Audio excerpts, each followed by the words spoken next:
Hi! Good morning! Nandito tayo sa palengke guys. Ayan. Bili tayo ng ready-made na pagkain. Ayan. Tingin-tingin tayo kung ano yung masarap na ano nila. Mga seafoods ito guys. Mga isda. Ayan. Ang kanilang mga fish. Diba guys? Ayan. Puro fish ang nakikita natin. Ayan. Mga fish flavor. Mga yan. Ayan o. Ang lalaki ng mga isda. Ayan.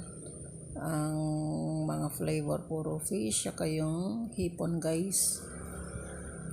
At dito naman sa kabilang tindahan guys ay puro duck naman yan. Saka chicken. Ayan. Malagkit yan guys. Brown na malagkit. Ayan. Masarap siya guys. Yung iniihaw nila yan. Masarap siya. Ayan.